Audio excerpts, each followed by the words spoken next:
subject is extremely apt. You know, the world is going through very significant. Yeah, just let me. I've got this webinar going on in the background. I'm desperately trying to work out.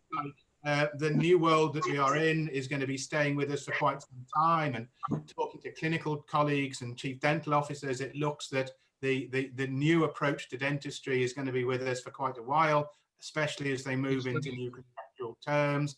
And as we work very hard to reduce the fallow time, I hope we can see a greater and greater resumption of dental activity from about the 35% it is now to obviously much the end of the year and into the new year. But these changes and what we are seeing will facilitate a fundamental change to the business. Contacting, working with, advising and selling to our dental colleagues. And that's why we thought did you not get the one from Mate Remiga? For us to actually start with an activity looking at remote sales influence. We have all familiar with the Zoom, with the Microsoft team, with juggling various meetings, and I think it is becoming very much a normal for us. But we very much look forward today to Justin leading us through some of the techniques and some of the options we have before us to really master and utilize these technologies to ensure that as companies, sales forces, that we can reach out to the profession, you can reach out to your customers, and we can continue to do the very best we can in terms of contact, customer support, sales, service, etc. So it's lovely to see you all. And I hope, Justin, now we've got pretty much most of our community joining us. So if it's okay with you, it's my absolute pleasure to hand over to today's presenter, Justin Lee. Justin, take it away, and thanks very much. Enjoy, everybody. Thank you, Edmund. Good morning, everybody. Before we start, I'm just going to ask everybody on the line, please, to mute your Zoom connection, if you don't mind. Just go down to the left-hand side of your own image and you should be able to mute the microphone. There'll be a little picture of a microphone. If you can mute that if you're not already, I'd really appreciate it. Thank you. I have muted a few people in the background while Edmund was talking. I had a quick question in the chat about recording this webinar this morning. So you'll be pleased to know this webinar is being recorded. So we started that at the beginning. We have a full hour together and there will be time for questions at the end. So today we're going to be talking about mastering remote sales and influence, particularly looking at how you're going to sell more effectively to your dental clients. So let's get started. The outcomes I would like us to achieve by the end of the webinar is that you will have had the chance to review and understand a proven sales process. So a process that will help you better engage, connect, and ultimately sell to your dental clients. And I want you to be able to do that not only from a sales process perspective, but also understand the nuances in the new remote and video-based environment so that you're confident to remotely sell and influence to people. And we will be looking at key principles to engage dentists and clients more effectively. We'll be looking at how you can connect more deeply in a virtual environment. And we'll be looking at how you manage that remote meeting so that you feel more confident going into discussions with key clients. And finally, we'll look at how you keep control of the sales process beyond that meeting. So they're the outcomes I want us to get to by the end of today's session. So at the end of the session, we will have a questions and answers session. If you've got any questions as we go through, just pop them into the questions box, the chat box here. If you can put a Q in front of them so that we know which are questions versus which are just comments that you're making on the content. And then at the end of the session, I'll also, with your permission, I'd love you all to come on to your webcams and we'll do a couple of gallery view photos at the end just to capture the moment, and I'll put those through to the BDIA as well, so you'll be able to record your attendance at this event. And I will give you access to both a PDF of the slide deck and a recording of the webinar after the webinar, so don't worry about that, but I would encourage you to take notes as you're going through. So those of you, I recognise a lot of faces on the line today as you were dialing in. So great to see some familiar friends and colleagues. And my background is originally in dentistry, but I'm now a executive coach and sales trainer. And I live in Cambridgeshire with my family. You see my wife, Katie, and my children, my grown-up children, Grace and Robbie. My background originally was dentistry, so I started my career in dentistry, but then I moved into large corporate, so I worked for 3M for a while, and that enabled me then to transition out of dentistry into other industries. So it gave me insights into other businesses, other different business models, industries and segments, but always in this field of selling, influencing and leadership. And that's my real interest, my skill, and now the consultancy and coaching business I run, that's what I do with organizations. And I have this firm belief that you and your teams can do anything as long as you have the passion, the drive, the focus, and the support. Literally anything. And in the current climate, you know, we are being challenged to make sure that we deliver on that potential right now with the more difficult and challenging environments that we're in. So we're going to talk about that a bit today. Now, I'd love to run a poll, so I'm going to try and make this as interactive as possible. I have a poll for you. I'd love to, I'm just going to share that with you. So which of these best describes your role at the moment? So you should see a poll appear on your screen. If you can just click one of the options. Are you a business owner? Are you a business leader or manager? Are you a sales leader or manager? Are you a high-performing salesperson? Do you want to be a high-performing salesperson? Or are you a marketer? Or are you not sure? There's a red herring in there somewhere. I'm not going to tell you which one it is. So you're all voting at the moment. So thank you for that. I'll give us until we get to a critical mass, and then we will do the big reveal. We're at 42 of 64 votes at the moment. 46, 47, 48, 49. Once we get to 50, I'll show you the results. We're at 49. Okay, that'll do.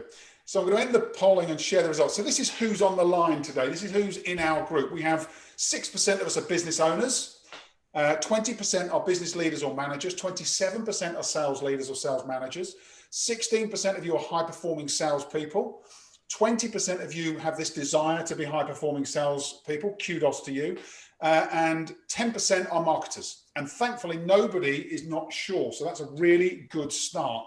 So thank you all very much. That's great. It's great to see the mix of different experiences and skills and roles on the line. So thank you for that. That's great. So I'm going to talk you through some vital statistics. Let me stop sharing those results first. Sorry. I'm going to talk you through some vital statistics of sales that are really fascinating. If you haven't seen these before, these are going to be useful for you as context for you and your sales teams. So first of all, 80% of sales need 5 follow-up calls after a meeting in order to gain commitment. So let's just run through that again. 80% of sales need 5 follow-up calls after a meeting with a client in order to gain the commitment to the sale. So these are stats from Marketing Week. Now, interestingly, 44% of salespeople will give up after 1 call. So if you're in a strategic sales cycle, you're in a strategic sales discussion with a customer, you're going to need to keep following up. You're going to need to make sure that you persevere until you get an answer one way or the other. So it's just really interesting because a lot of people don't understand that that's a principle that must be followed. It is 7 times more expensive to acquire new clients than it is to retain current and existing clients. Now, we all have to go and engage with new customers and seek new business. But it's really important to remember the value of our existing business and the critical measures that we can put in place to retain key clients and loyal clients. 7 times more expensive if we are constantly chasing new leads and new business. And this is a particularly interesting fact, and one that if you haven't been leveraging this is a great opportunity for you. 91% of customers surveyed say they would give referrals to a business they deal with where they get good service. But only 11% of salespeople actually actively ask for referrals. So if you have a good, solid client base right now, and you're not engaging with your customers to ask them if they have referrals, there is a distinct opportunity here for you to do so. Well, it's one of the fastest routes to growth for most businesses, but it's an untapped opportunity potential. And then finally, 55% of salespeople, according to the Brevet Group, have never been formally trained in selling and influencing. So they're in a role, they've been taught about their product or their portfolio or the company or the market, but they've never actually been trained to sell. And that is a huge miss for many companies. So hopefully today, if that's a situation that you find in your own organization today, we'll give you some insights that are going to be useful. Now, in terms of foundations of sales success, there are 3 areas that I focus on with clients and when I was a sales leader, focused on with my teams. The first is getting the psychology right, making sure that people have the right mindset, a mindset that is going to predispose them for success. And that's critical. So getting mindset right is critical. The second area then are the skills of selling, questioning, listening, being able to translate what the customer tells you and match that to what your product or service offering is. Being able to handle silence and be comfortable with silence. That's a skill. It's a critical skill for salespeople. And then the final area is systems. The process that you follow, the CRM system, the process of follow-up with customers, knowing that there is a structure to your assets and the value proposition. So, but very often we focus on the top level, not realizing that there are 2 fundamental layers that absolutely must be covered for us to be successful in selling. So today we're going to look at skills and systems. We won't really go into psychology, but I wanted to share this as a key principle. It's worth considering in your organizations. You have to get these 3 things in place. Okay, so here's another poll for you. I hope you're going to enjoy this one as well. This is about customer engagement. So how many touch points do you think it takes now to engage a new customer? Now, this isn't dental specific. This is run by a marketing agency called Tangible Words. So is it just the 1? Is it between 2 and 7? Is it between 7 and 12? Between 13 and 19? Between 19 and 27? Or between 28 and 36? So we have 12 people voted out of 66 so far. 13, 14, 18. We're ramping up now, thank you. 30 people have voted. 40, 45. Okay, great. 46. Give you another couple of seconds. 49, 50. Perfect. Thank you. Okay, so let me show you what we think. So we think nobody thinks it's just the 1. That's good. 16% of us think between 2 and 7. The majority, almost half of us, think between 7 and 12, and 24% between 13 and 19, and 12% between 19 and 27. Okay, thank you very much, everybody. Believe it or not, the answer is between 28 and 36. And that was just post-COVID. So actually it's probably higher now. Now, what does that mean? What do customer touch points mean? It means the amount of interactions the customer has to have with you, your brand, or your product before they would make a decision to reach you. It doesn't mean you have to contact them 28 to 36 times on the phone. It means they have to have this experience and this touch point with you. And that's really critical for us to understand that the customer journey has changed. And so let's talk about and look at the customer journey. So I talk about this with clients and people that I work with. When you think about a traditional sales funnel, and marketers and salespeople will be much more familiar with this. Normally, the traditional sales funnel is like this, okay? And it makes a presumption that gravity will actually pull your customer through your funnel towards you and your business. And that is not the reality. What we see in practice is that gravity acts against you. And if you don't continue your messaging with your customer, your key questions, and working with your customer through their own journey, then actually they fall back through your sales process and you risk them working with somebody else. So the funnel is actually reversed. We have to pull people through our funnel. They're not just going to fall through it themselves. So how do they go through that journey with us? They start in a position where they're completely unaware that we even exist normally. They may have seen some branding, but they are unaware of our specific product or service or us as salespeople. We then have to use different models, and we won't go through these in detail today, but we have to use different models to engage the customer and move them from unaware to attentive. Now, once we have the customer's attention, we can then share some insights or some value, create value at the start of the relationship, and we move them from just being attentive to being interested. And once they're interested, we have to then truly understand what they need. Once we understand what they need, we can move them to a point of desire. And that desire can be satisfied by a discussion about what a solution looks like. So how does what they need match with what we can offer, and how does that form a solution for the customer? And if we do that, then they will take action, an action in our direction. Now, we'll make a proposal to support that action, and then we can move beyond just a single transaction with a customer to them becoming a customer and making multiple transactions with us. And we'll do that through, creating some immediacy, some urgency, and helping them see that we have the best solution for them. But finally, if we want people to move from just transacting with us to becoming loyal, to becoming clients, to thinking of us more in a partnership perspective, we have to reflect on our business model, reflect on our relationship, continually develop our skills and experience, and move the customer from customer to client. And that's an important distinction that many of us don't always give due consideration to. So this is the customer journey from first cold contact right the way through to lifelong loyalty. And that should be our aim, thinking long-term, loyal client relationships. And we are the only ones that can drive that alongside our business.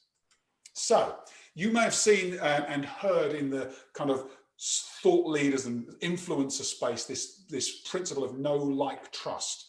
Be known to your customers, be liked by your customers, then you'll be trusted, then they will purchase.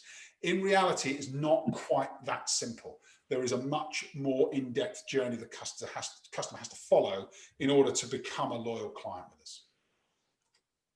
So, final poll question, then we'll go into some sales content. Sales challenge. What is your biggest challenge in the sales process right now? Is it getting the dentist to meet with you? Is it preparing for a key meeting, maybe with a more strategic account? Is it your own questioning and listening? Is it presenting your proposition or solution? Is it managing the remote setting and selling, managing remote selling generally? Is it handling objections, or is it maintaining client momentum after you've had a meeting? So we've got 17, 20, 25, 28, 30 people voted out of 67. So we're 67 people in today, 43 out of 67. A few of you still thinking about it. 44, 45, 47, 48. Once we get above 51, okay. 51's, that's good enough for me, thank you. Okay, so let's share the results. Here we go. Here's what the challenges you are facing at the moment. So for 37%, getting the dentist to meet with me. Okay, we're going to cover that right off the bat here today. 2% preparing for a key meeting, 2% questioning and listening, 6% presenting your proposition or solution, 25% managing the remote selling, so we will definitely cover that, 4% are handling objections, and 24% maintaining client momentum after the meeting. We'll look at that as well. Thank you very much, everybody. It's a really interesting dynamic. So the top three, let's recap the top three. Getting the dentist to meet with me is number 1. Managing the remote selling environment is number 2. Maintaining client momentum after the meeting is number 3. Okay, thank you. Excellent. So it's worse now, and there are reasons why it's worse. Let's talk about the reasons why it's worse. Everybody I speak to, all of my clients, all of the research I'm looking at says that there's this issue with digital distractions. We've become more isolated. We're behind screens more often. Email traffic has increased, as has direct message traffic. So people are getting more and more information coming at them. And that is a distraction to them in their business. So rather than deal with it, they are ignoring it. So we're being ignored. The second thing that's happening is that there is this higher cost to serve. So whatever business you're in, you're having to increase space in the business, you're having to buy PPE, you're having to create new pathways, maybe new journeys for your customers, for your patients. So there is this inherent higher cost to serve. And that is leading people to be concerned about the finances, the fundamentals of their business. And a lot of people, dentists included, from the discussions I'm having, there's this urgency to recover losses. How do we make sure that we're not just going to take this as a loss within the business? So you can imagine the pressure that's happening for our customers right now is quite intense. So if we want to be heard, we have to cut through all of the noise. We must cut through the noise. We can't just expect people to meet with us the way they did in the past. That isn't going to happen. So here's a couple of key principles that will be useful when you're engaging your dentists and your clients. And when I talk about these, you might think, well, they're quite straightforward, but I'd urge you to reflect on whether or not you and your teams are actually doing this, because very often I find they're not. The first is, there has always been this principle of putting the customer first. Okay, put the customer first. I would go further and say it's not about putting the customer first, it's about only thinking about the customer. It's not about customer first, it's about customer only. Because when you're talking and engaging with your customers, they don't care about anybody else except themselves. So if we don't join them there, then we will not be able to engage them. So what is it that your customer, your dentist needs that's only relevant to them? The second principle here is thinking about outcomes. What is the outcome for your customer? So thinking specifically about them and then thinking about the outcome that you deliver for them. And if we can't get ourselves to think this way, we will not engage our customers. It's just not possible. So we have to think these are the two overriding principles that we have to get in place. And once we've done that, in terms of engaging our clients, there's this previous sales term called the hook. How do we get people hooked on a conversation with us? Here's what I would recommend. Here's what I do recommend. Begin with the end in mind. So begin with the end in mind for your customer, for your dentist. Think, what is the outcome of meeting with you? And it isn't whatever product you're selling. That's not the outcome. It's not your product. It's not your company. It's not your solution. It's not your company. And I mean your personal company. That it might have been good enough before COVID. It's not good enough now. What is the outcome of meeting with you? Why should they trade their time when they're trying to recover their losses with time with you? And only you can answer this question, right? Only you can answer this. Only you can think about this in your business. But you have to be thinking like this, because if you're not thinking like this, you're not relevant. And if you're not relevant, the customer just will not engage. This is what I'm learning day in, day out, and what my customers and clients are learning for themselves. So if you can think about what it is that your customer needs to see, hear, or experience with you that makes them think, this is so important, I must see you. That's where you've got to get to in your messaging to your customer. It can't be, I'd like to catch up with you about this, or I'd like to grab a coffee about that, or I'd like a Zoom meeting about this. It's got to be really powerful, really impactful. It has to be beyond your product. It has to be to the result or the outcome you deliver for them. And then you have to think, what can I share at the start of the relationship with them that has real value for them? And if you can get this piece right, if you can articulate this in a way that's really meaningful for your customer, it will change your engagement with them. That is guaranteed. This isn't a straightforward fix, but once you get this right, you will notice the increase in the spike in engagement. It's absolutely remarkable if you can get this right. So I'd urge you to think about this offline. Really work on this with your teams, with each other. Get clear on the reason why your customer would see you. Now, let's assume you've got a really clear message. You've got someone you've got a customer that then engages because you've talked about the outcome. And that outcome may be 6 months from now. It might be, if we work together, the 6-month outcome is X. And so that becomes the reason for meeting you. But assuming we've got the clear engagement message, then we have to prepare. If this is strategic meetings, these are important meetings. We must get the preparation right. And I'm not going to overcomplicate this. I like to bring this down to 4 simple principles, because I love this quote by Paul Bear Bryant. It's not the will to win that matters, because nowadays everyone has that. Everybody wants to win.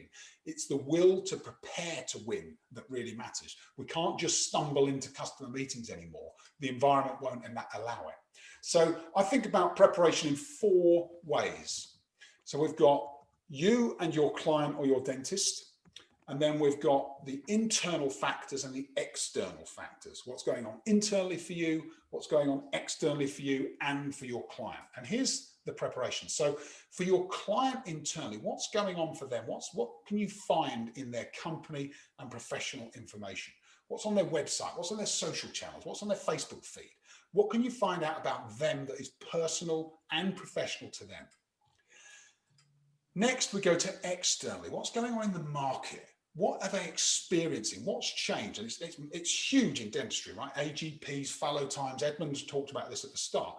What are the things that they don't know because their head's down in their business that you can help them to see that creates opportunity for you and for them? That is what engages people. Thirdly, how do you manage yourself going into a strategic meeting? Have you got all of the information you need? Have you got the demonstration product? Have you got the insights, the case studies, the evidence that you need? What are the things that you need to make sure are within your control? And how are you managing yourself going in? And then finally, thinking about external validation. What are the external reference points your potential client or your client needs to see in order to be convinced that you have a solution that works for other people in the market and will work for them? And if you can think about these 4 areas of preparation for strategic meetings within your business, this will change the way you address and approach those key customers. I'm thinking corporates, groups, hospitals, larger practices. This is really important that you go through this simple preparation process so that you become more impactful. And I talked about this final bit. The psychology, skills and systems are absolutely critical here. They're the 3 key underriding or overarching principles. Okay, so that's engagement. That is getting people into the meeting, and then you've got this preparation, so you're ready to go. Now, if you get to this stage, following a sales process is really valuable. And this is William Edwards Deming. He was the godfather of automotive manufacturing and assembly lines. And what he said was, if you can't describe what you're doing as a process, you don't know what you're doing. And he went on to apply that in lots of different areas of business beyond just production lines.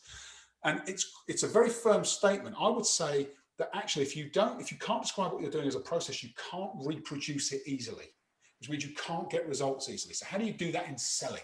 Well, here's how I teach my clients to do it. I use a model called Inspire.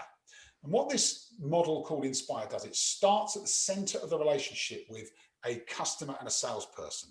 And you have to have a relationship before you start a sales process. So we start with a relationship. Let's assume the relationship's in place, and that may take a bit of doing, but we get the relationship in place. Then we start the process with a principle I call insight and impact. We'll talk about that today, insight and impact. Once we've got that in place, we then move to a needs discovery discussion. So this is about asking questions and listening. Once we've done that and we understand the needs of the customer, we move to a solutions discussion. And assuming that we can join those 2 things up, the customer needs this, the solution I offer is this, and together it meets their needs, then we can move to making a proposal. Remember this from the customer journey we mapped out.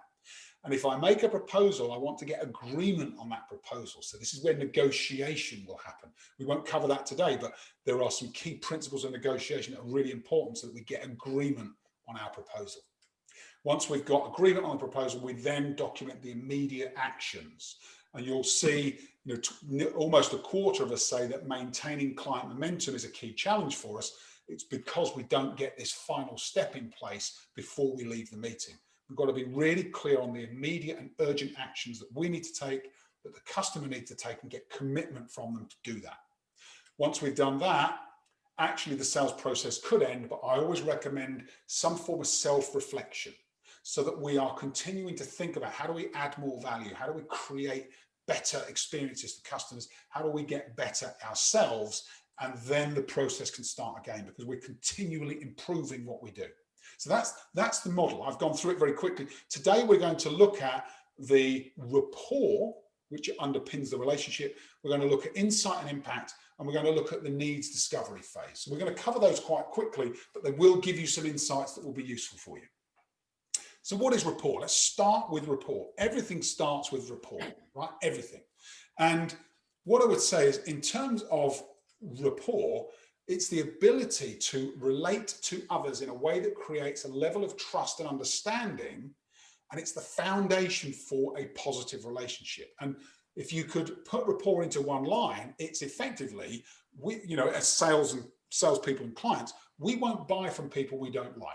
So if I don't like you, or if you don't like me, you will not buy from me. It's just a fact. It's intuitive. And once you get rapport established, the reason rapport is so important is because in sales interactions, it's an enabler.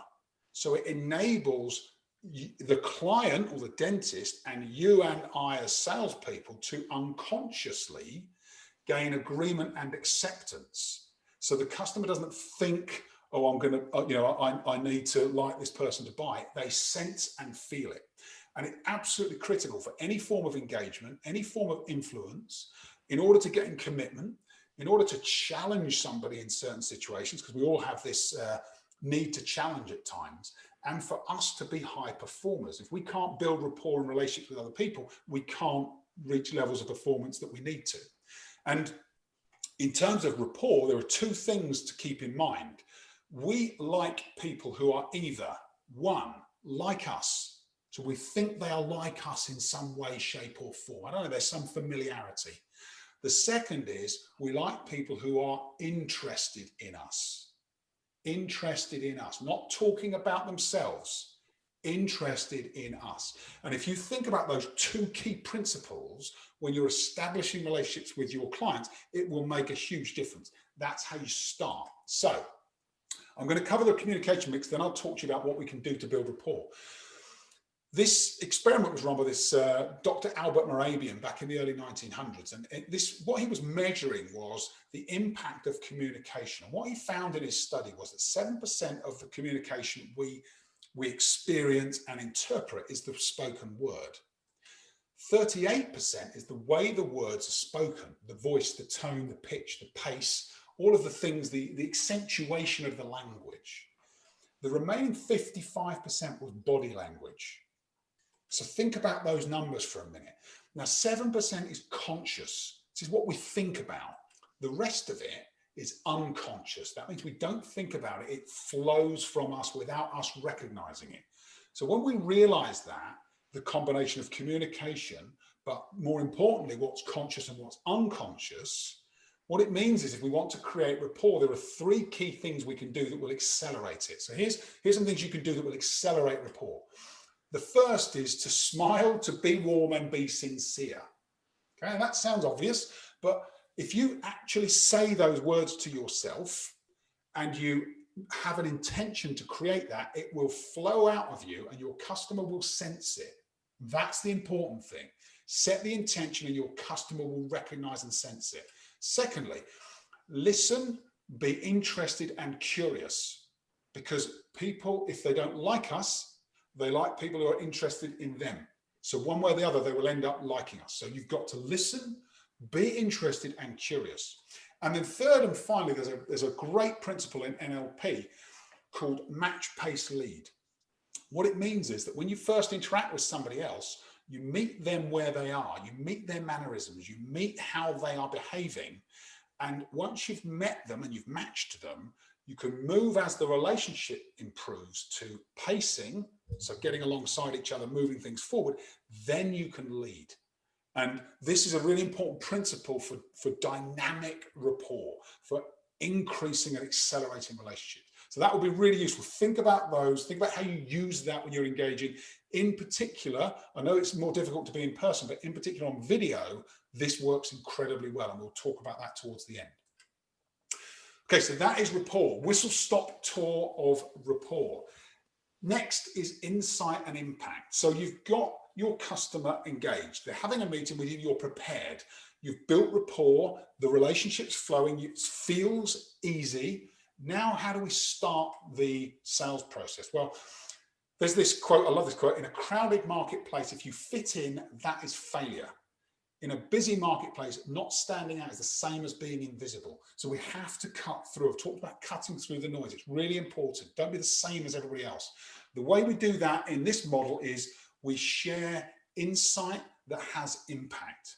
So we're sharing insight with our customers that we have researched through our earlier model about maybe the marketplace, about maybe business intelligence we know, about guidance or regulations, about some form of hidden opportunity or threat that may or may not be linked to the service that we're about to offer.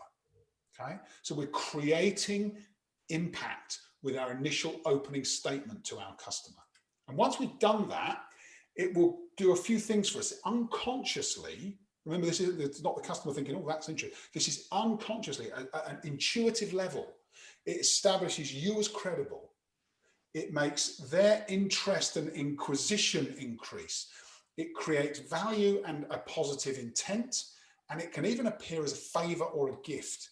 And when people are given a gift, normally they want to reciprocate in some way. So what they will do then is reciprocate by engaging. That's what we're after, really. Remember, at the start of the sales process, engagement is the outcome we're looking for. And this has an effect of kick-starting the relationship. So let me give you an example of something I use with many clients of mine. If I was thinking about sales training and coaching, here's some evidence from Harvard Business Review that 44% of companies state they have an ineffective sales pipeline and process management. So nearly half of companies already know this is an issue. Of those that get it right, so of the 66% that master this, they get a 28% higher revenue growth. So this is measurable. It's almost 30% higher revenue growth for those companies that get three things right. The three things are: they follow a defined sales process, just like the one we're talking about today. They train their sales leaders on pipeline management. Who are the key opportunities? Who are the key customers? How do we make sure we keep progressing them? And they invest time on sales pipeline management, at least 3 hours a month, or 45 minutes a week. So for 45 minutes a week, reviewing sales process and pipeline, they get a 28% uplift in sales. So you can see why this is such a critical area for people. So that might be an example that I may use with businesses where I'm engaging them about why sales training and coaching. Now, remember, they're already kind of warm to some extent, a bit like your customers are, but we start with something that adds value and creates this gap in their knowledge, and all of a sudden they're interested to learn more. So I would encourage you to think about the process we're going through. You've established rapport. Now think about what's that opening statement so that you are able to kickstart your sales process with your customer. So think about that for your business. For each of you on the line, it's going to be slightly different. But if you can get this right as the kickstart to your sales process, it's really going to help with customer engagement. So I am whistling through. I want to share as much value as I can with you today. So I hope the pace is okay for people. Do drop questions into the Q&A box or the chat box if you need to ask anything. So needs discovery.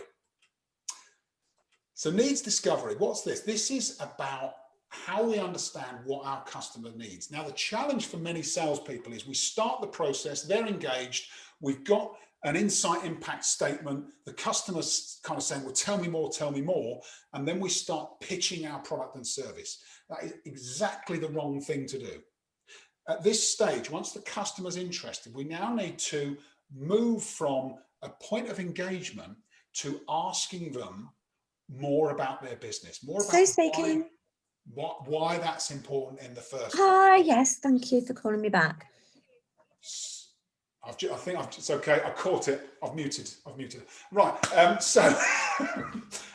So we must move from, we've created insight and impact, then we've got to go to a needs discovery discussion. So a lot of people struggle with this transition, but we are creating value at the start, and then the customer says, can you tell me more? And rather than say, oh yeah, let me tell you, we do this, we do that, we do the other, we say, well, I will absolutely tell you more, but before I do, let's just talk about your business. Tell me more about, and we move now to needs discovery, asking questions. And so in needs discovery, you have to question and you have to listen. Now, listening is a skill in itself. We're not going to cover that today, But for many people, that is the key barrier. And it goes right back to the psychology piece I talked about at the start. So we're going to talk about a key questioning principle today, but please remember the importance of listening when you're asking questions, because if you ask questions and you then don't really listen, there was no point asking the question and you can break rapport very quickly. So you must listen. But sermon over on that bit. So in terms of needs discovery, you have to know the difference between different types of questions. There are three main types of questions. There are open questions, there are closed questions, and there are probing questions. Okay, open, closed, and probing. Now, we're only going to cover open questions today because they are the most valuable in the sales process, but closed questions should only be asked if you want to get commitment from somebody or move them along to a next stage. It's the only time. The probing questions should be used when you've asked somebody a question and they've either evaded it or they haven't given you the information you really wanted. So you just probe a bit deeper and you basically don't move on to another question. You keep asking around that area. So probing is really important to dig a bit deeper from your customers. But let's cover open questions first, because that's critical. Most people don't understand the value of open questions until they get using them. Once they start using them, they recognize the value. So here's the simplest way I know to help you remember to ask open questions. Just make sure that whatever question you ask starts with either what or how. And if you can remember that, if you can start to precondition yourself to start questions with what or how when you want them to be open, they will naturally lead to be open questions. Now, very often people ask about the why question. The challenge with why questions in most sales scenarios is that it can trigger fight or flight and an emotional response in your client without you even realizing it. If somebody's gone from being fairly warm to clamming up, you might have asked a why question. If you said to somebody, well, why are you doing it like that? It sounds like an accusation. So you have to soften it by changing it to what or how. You know, how did you decide that that was the way to do it? Or what are the processes that you put in place that led you to that decision? Whatever it is, try to avoid why at all costs, I would say, because it will trip your sales process up. Okay, so what or how will get people talking? And then this final principle on the sales process for now, only after you understand your client's needs, so your client has told you the needs they have in their business, the challenges they face, the obstacles, whatever it is, but the needs they have, only once you understand what they need because you've asked them questions and listened, should you then discuss your service or solution and match the two together to their needs. And that's so important. If you take one thing from today, take that. Don't pitch until you understand their needs and then have a discussion about how what you offer creates a solution for them. That is a critical part of the sales process. Okay, so I am going to cover the top 10 tips for virtual and remote selling, and you'll understand why I've covered this at the end on point one. So the first point is that you must remember and follow your proven sales process. So when you're engaging with customers right now, it's no good trying to find out the best way to virtual sell if you haven't got a fundamental sales process that underpins it, and a key reminder of our sales process that we've gone through. So you have to follow your sales process. That has not changed in the virtual and remote environment. Second, we have talked about this as well, but it's even more important right now. Ensure your reason why for the customer is really powerful. So why are they trading their time? Back to one of the first principles we talked about. Because if we don't do that, not only will we not get maximum engagement and not get a high response rate, but you also risk cancellation at the last minute. And if this is happening to you right now, it's because your reason why is not strong enough. And that's a critical enabler for your client discussions. Now, once you've got this in place, if you haven't been using meeting agendas or meeting invitations electronically, I would strongly urge you to do that from here on in. So send an invitation to your dentist, to your customer, make sure it populates their electronic diary, send a short agenda and make sure that the heading of the meeting is the reason why they're trading their time for you, not a catch up with Justin. Remember, the reason why becomes the header for the meeting, so that whenever they look at that meeting, they don't think, oh, it's Justin calling to bore me about sales statistics. They think, ah, right, I see, it's Justin calling me to talk about accelerated growth plans, or whatever it is for you. Make sure that that's what goes in the header of the invitation. Also remember that a video call is always better than a phone call. Always, always, always. So if you get the chance to get someone on video, take it. And even if they don't put their own camera on, make sure you put yours on, so that you can utilize the 93% of the communication mix, and in particular the 55% of the body language. So video call is always better than phone call. 5, if you are on video, make sure that you don't look at the screen, you look at the lens of the camera. So I'm pointing out the lens of the camera. You can see my finger there. This takes a bit of retraining. For most people, you will have been on video calls and see them either here or here, because they're looking at a screen. So you have to retrain your eye from the screen to the camera. And that takes a bit of doing, but once you get it right, you get really strong rapport, and the customer feels like you're looking at them, that you're fully engaged in them. So get this piece right, absolutely fundamental.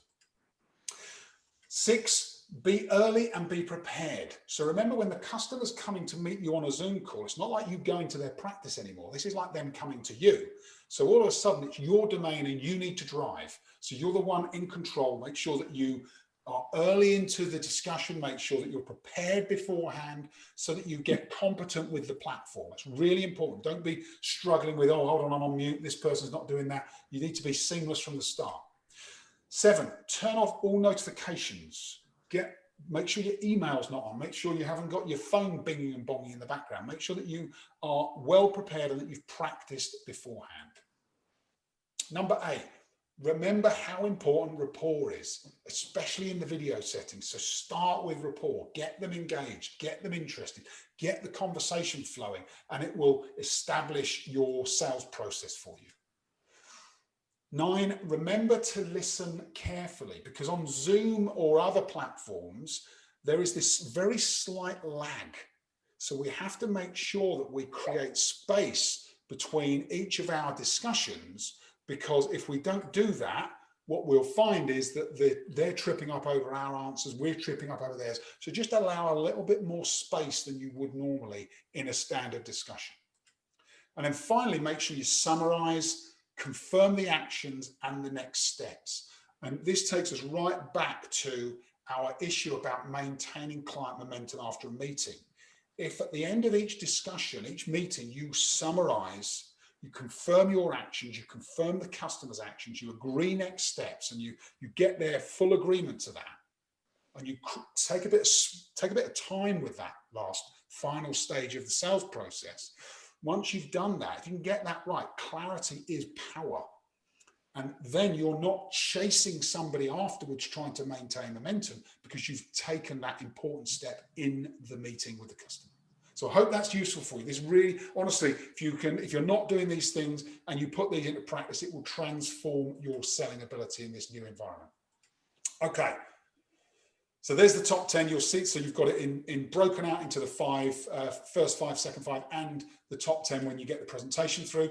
So that we are going to wrap up now and take questions. Before we do, if anybody's interested in going further, there are options with the business that I run. So one of the things that I launched during lockdown was an online sales mastery program. So all of the content that you've seen laid out alongside that customer journey is now available in online modules. I've launched it onto a platform as a 12-month subscription. It will be accompanied by some key Zoom mastermind group meetings where I'll be taking groups of sales professionals together and running mastermind discussion sessions after you've gone through the content. It comes alongside with an email video accountability series. So you'll get a daily email giving you updates and saying, right, here's what you need to do next. So it takes you step by step through the modules. You get access to a private Facebook group and a private WhatsApp group. And I'm delighted to say next month, I am publishing a book. The book is called Inspire, Influence, Sell. and it will be available on Amazon. I'll keep the BDIA posted. I'm delighted about this. And I'll also be giving people a copy of the ebook as well for people who enroll. So I believe genuinely is a lot of value in that program. The launch price at the moment is $495 plus VAT. So if anybody's interested, do feel free to reach out with me. Feel free to connect with me on social channels, LinkedIn, Facebook, whatever your platform is. And finally, we'll do a quick webcam gallery view photo, if everybody's up for that. So if any of you aren't on video and would like to be included in the photo, now's your chance.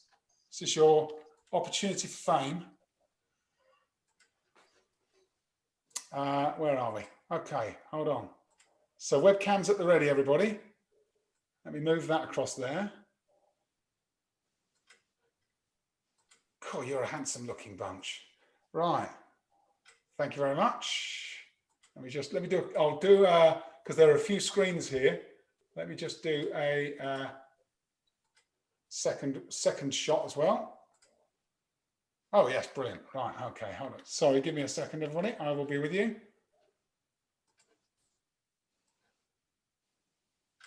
Perfect. Thank you. Brilliant. Thank you very much, everybody. So let us go to, finally, let's go to some questions. So questions. I know Daryl was going to help me out by keeping an eye on the questions in the chat. So I'm going to invite Daryl to join me, if that's okay, Daryl. Hi, Justin. Yeah, I haven't seen any come through on the group chat, so I don't know if they've been sent. Oh, here they come now. Great.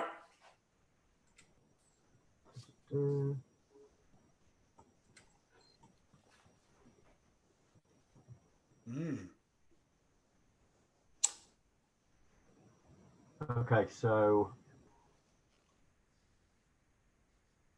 from Steve Walkden, Optident, we have, isn't the hook the same for all of us? Time saving, cost saving, etc. So great question, Steve. Thank you.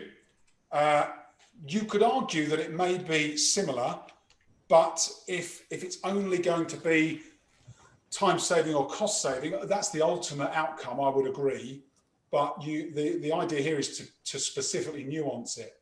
So whatever the particular outcome is for the dentist, then you have to be able to say, well, actually it's a time saving in this specific pathway or within this specific part of the practice, or we can save costs with this type of procedure, or we have customers that are getting this type of benefit with these types of patients. Because if it's too generic, then it just won't land, because everybody could say that. So you're absolutely right. On one hand, I would say it has to be slightly more defined on the other.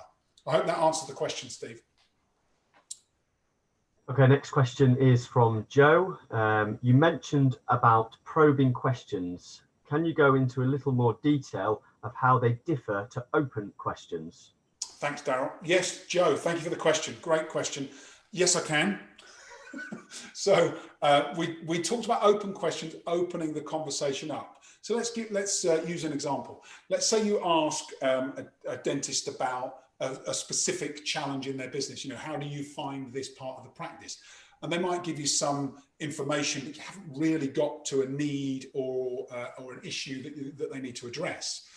What you might do then is just probe a bit deeper. And there are a couple of principles I use. The first is just to simply say, what else is important about that to you? So thinking about that particular area of the challenge, what else is important?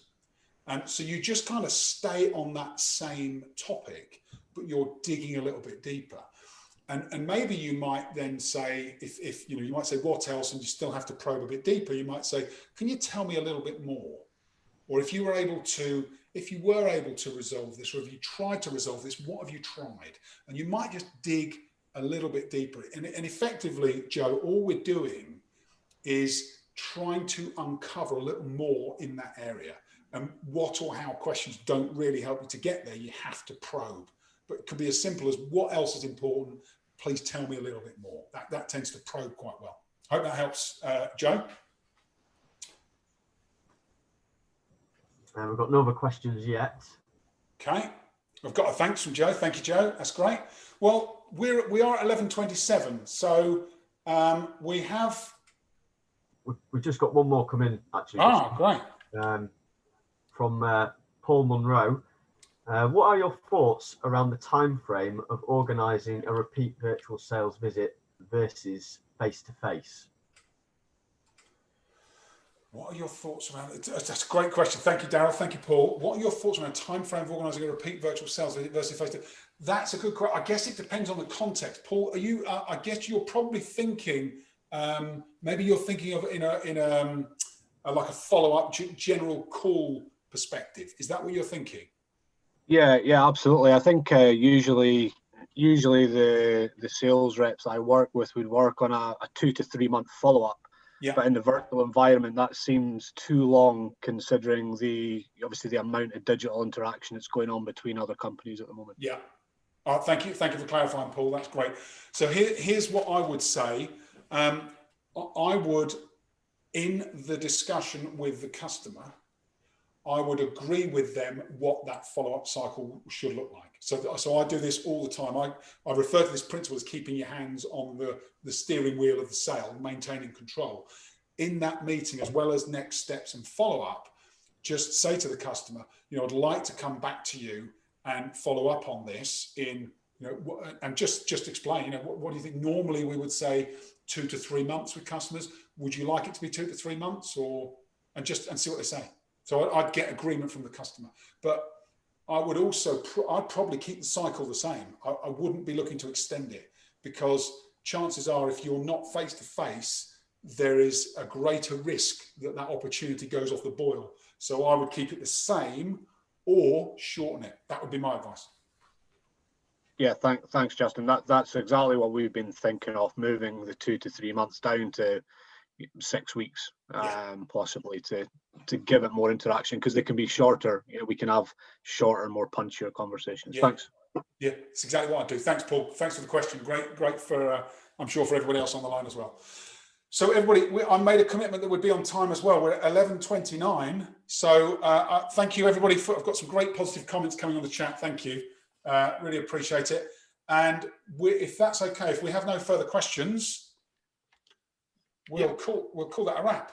Yep, Justin, I'd just like to thank you very much on behalf of the BDIA and members. It was extremely insightful and very useful.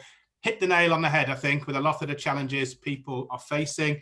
And just to let our members online know that Justin and BDIA are looking to sort of take this initiative forward and deliver some more activities and opportunities for you all. And please watch this space. And we're also getting along a number of dental personalities and experts to talk in our phone-in Fridays. So I'd like to thank Justin. I'd like to thank all our members, 60, 70 of you for joining us today.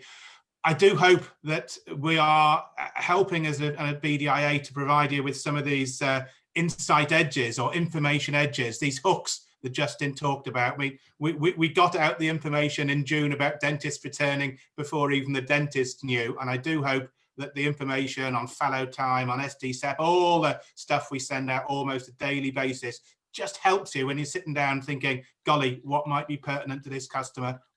So we will continue to do that. And as I say, please keep up the good work on behalf of the dental industry. People are doing a fantastic job in a very challenging situation. We appreciate all your support as members to the BDIA, and hopefully you appreciate our activities. So thank you ever so much for participating. Justin, brilliant. And don't worry, viewers, Justin will hopefully be returning to a screen near you very soon. So thanks ever so much to everybody. And Justin, I think that wraps us up now. I think a minute over. So thank you very much indeed. Thank you, Edmund. Thank you, Darryl. Thank you, everybody. Have a great day. Thank you, everybody. Thanks. Take care.